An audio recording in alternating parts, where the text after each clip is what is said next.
Good morning, children. Today we are going to learn Social Science, lesson number 8, Role of Parliament in a Democratic Country. And this is the first video. Who gives the power to the government to take decisions and implement laws? Have you ever thought of this? The answer to this question depends on what type of government is in that particular country. In democracy, supreme power is vested in the people. That means people have got the supreme power, the highest power, and is exercised directly by them or by their elected agents. So either the people directly rule the country or the country is ruled by the elected agents, elected members. And who elects these members? They are elected by the people. They elect their leaders by casting a vote. You are understanding? Our country is a democratic country where we elect the leaders by casting a vote. The elected leaders and representatives form the government. In a democracy, the government has to give clarifications and provide reasons for the decisions undertaken. So, in a democratic country, the elected leaders, which are the representatives to form the government, they are responsible for running the administration of the country, and they are also responsible to give clarifications, to provide reasons for the decisions they have taken. Why so? Because we have elected them. They have not come to that seat, to that designation on their own. It is because we chose them as leaders, leaders to carry on the administrations for our country. The other form of government is monarchy. In this type of government, the power to take decisions and run administration is in the hands of the king or the queen. As you must be remembering, in the olden times when India was ruled by kings, that was called the monarchy rule. King discusses the matters with his group of advisors, but the power to take the final decision lies with the king or the queen only. So, this was during the time of the rule of kings. The most important characteristic of democracy is that the sole power to rule the country, sole power or the only power to rule the country is not in the hands of one person or a group of people. Every citizen is a member in the decision-making process. People themselves are the creators of their destiny. That means we choose the leaders, we decide who is going to administer our country, and depending on that, our country is ruled by the chosen, by the elected representatives. Who has elected them? We, the people of the country. Okay, that is why it is said that bad representatives or bad ministers are chosen by good people who do not vote. Okay, it's a dilemma. It's a very bad thing that in our country, many people do not practice this right of casting their vote. And this is mostly done by educated people. Whatever it is, whether you want to give, cast your vote to a particular representative or not, there is also an option of none of the above. That means you cast the vote saying that you are not interested in any of the candidates selected by the government. Okay, so in short, in a democracy, to run the administration smoothly, it is every citizen's right and also duty to choose, to elect a representative which he or she thinks that is going to rule our country in a best way. Okay. Now, the word for democracy in Gujarati is Lokshahi. Lokshahi means logo ki shahi, logon ki rule. Democratic government is for the people. It means the welfare of the people is the main aim of the government. Democracy is run by people as the representatives elected by the people run the administration.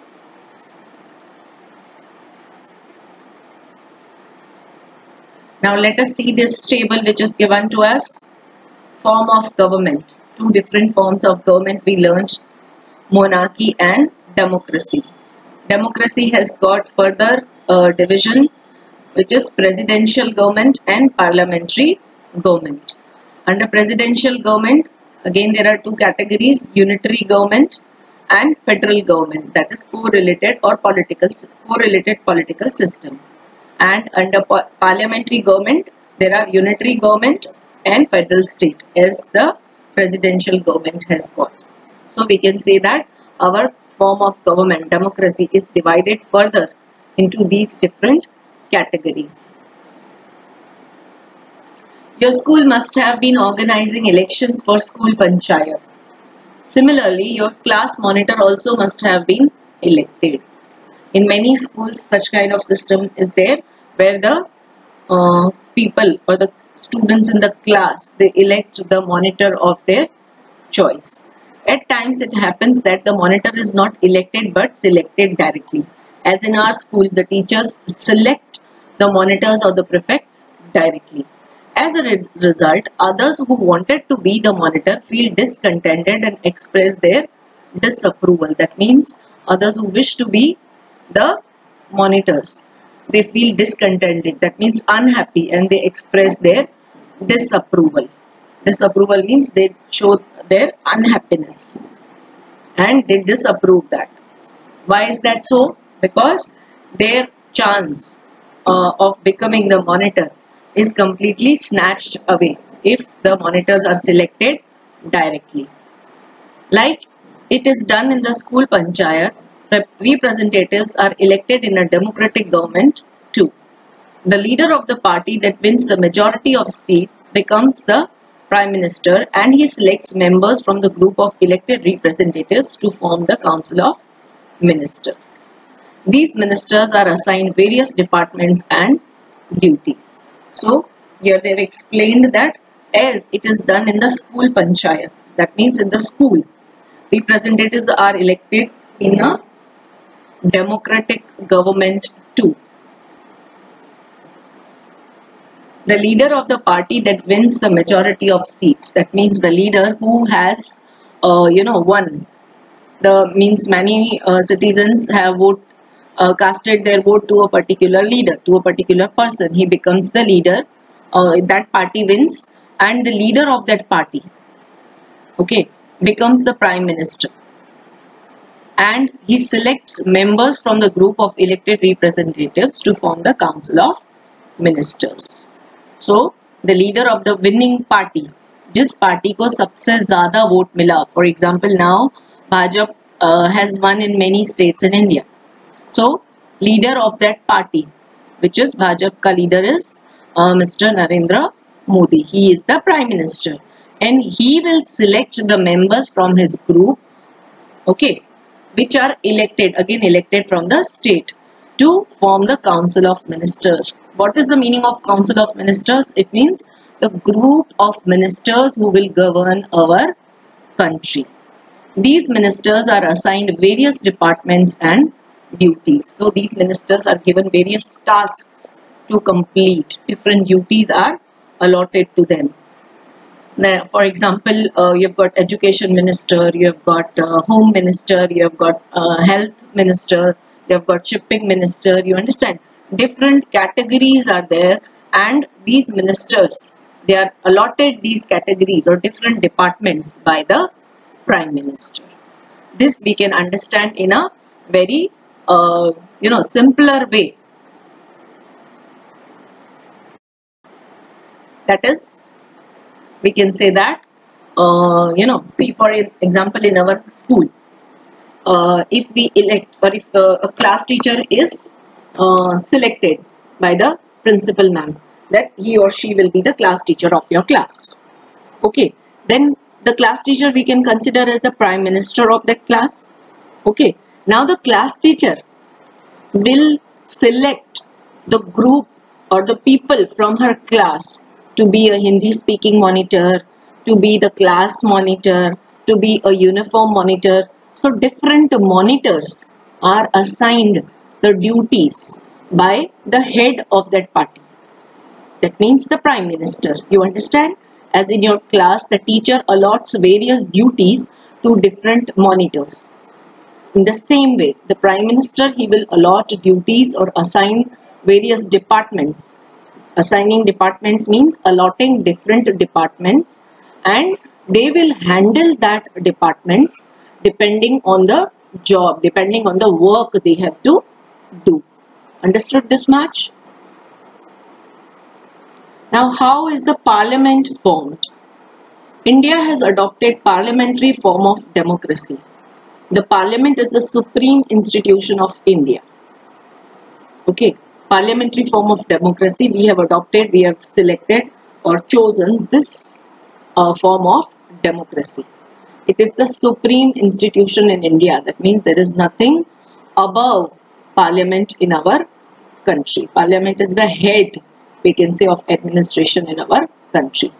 The Parliament of India consists of the President and two houses, which is Lok Sabha and Rajya Sabha. The Lok Sabha, which is also known as the lower house, and the Rajya Sabha, which is also known as the upper house. Now,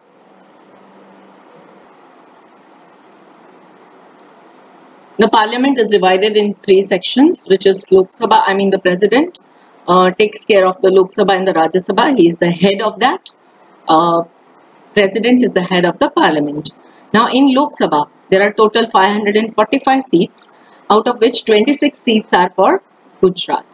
Rajya Sabha has got 250 members, out of which 11 seats are for Gujarat.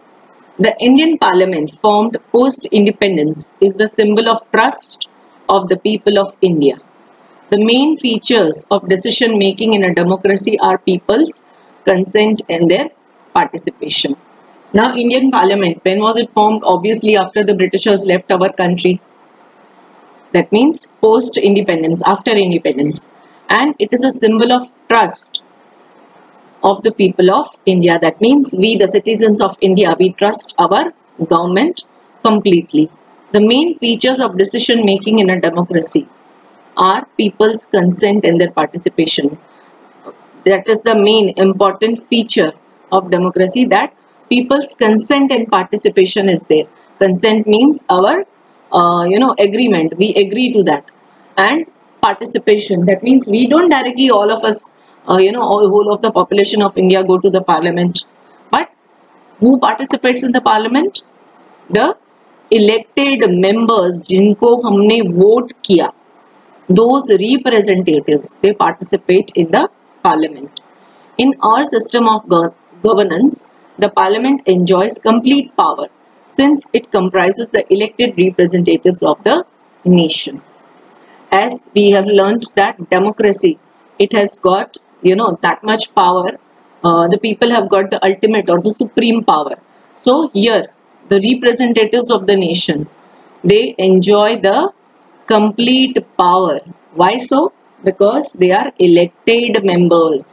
Who elected them? We, the people of India. We can say they are our eyes and mouth. We all cannot go and put our point or ask the government to do whatever we wish. So they are our elected representatives who know that what problems we are going through, and they will help us. They will put that point in the parliament, they will raise that point in the parliament, so that we can, all our problems and grievances can be sorted out. For example, if, there is a gutter line which is open outside your house and it is very stinking smell aa rahi hai usme se, but you cannot go all the way to the parliament to complain that मेरे घर के बाहर gutter line टूटी हुई है, और मेरे घर के बाहर के roads टूटे हुए हैं, so please help us out, or repair the roads. We cannot, all of us cannot go to the parliament. Whom will we complain to? We will complain to the person whom we have elected. जो भी है हमारे area का representative, we will complain to that person. And if it is in his powers, अगर उसके पास powers है उसको repair करने का, उसको बनवाने का, he will definitely do that. If it is not in his powers, suppose it is under the state government's power or the nation's power or the central government's power, he will put that point in the parliament, raise that point in the parliament, and then decision can be taken regarding that. Understood? That's why it is called that in democracy people have got the ultimate or supreme power. We also have got the power to reject a government. Suppose if we elected a person, elected member, and we are not happy or we are not satisfied with his way of ruling, his way of carrying out the administration, we definitely have got the right to reject that. So understood this much, children? I hope you understood this chapter till now. Stay home, stay safe. Thank you so much, everyone.